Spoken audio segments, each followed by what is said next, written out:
Hi friends, welcome back డిహెచ్కే tech etcetera. ఈ వీడియోలో మనం మాల్వేర్ గురించి డిస్కస్ చేసుకుందాం.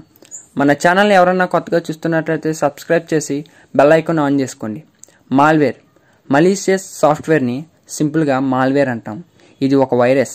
ఈ మాల్వేర్ కంప్యూటర్స్ని కానీ మొబైల్స్ని కానీ ఇతర సర్వీస్ని కానీ నాశనం చేసే సాఫ్ట్వేర్. దీన్ని ఎక్కువగా హ్యాకర్స్ వాడతారు. కంప్యూటర్స్ మరియు మొబైల్స్ లాంటి టెక్నాలజీని ఎక్కువగా వాడేవారిని మాల్వేర్స్తో టార్గెట్ చేసి వారి పూర్తి వివరాలను తెలుసుకుంటారు. పెద్ద పెద్ద కంపెనీ వారి సర్వర్స్ను వివిధ రకాలైన మాల్వేర్స్తో అటాక్ చేస్తారు. చాలామంది వైరసెస్ అండ్ మాల్వేర్స్ మధ్య కన్ఫ్యూజ్ అవుతారు. వైరసెస్ అనేవి ఈ మాల్వేర్ సాఫ్ట్వేర్ దానిలో ఒక టైప్.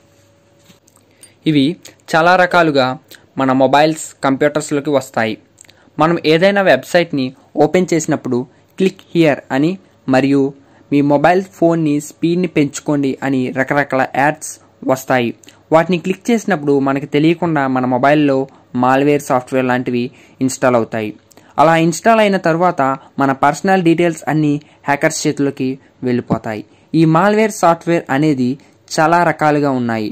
వీటిలో ముఖ్యమైనవి virus, worm, Trojan horse, ransomware, backdoor, rootkit, spyware, wiper, adware, ఫువా ఇలా రకరకాల పద్ధతులను వాడతారు. నేను చెప్పిన ఈ పద్ధతులన్నీ పూర్తి వివరాలు కావాలంటే కామెంట్ సెక్షన్లో కామెంట్ చేయండి. మన తర్వాత వీడియోలో చేయడానికైతే ట్రై చేస్తాను. ఈ మాల్వేర్ మన మొబైల్స్లో కానీ సిస్టమ్స్లో కానీ ఉంటే ఏ రకమైన లక్షణాలు కనబడతాయి, వాటి నుండి మనం ఎలా తప్పించుకోవాలి అనే విషయం మన నెక్స్ట్ వీడియోలో డిస్కస్ చేద్దాం. Thanks for watching.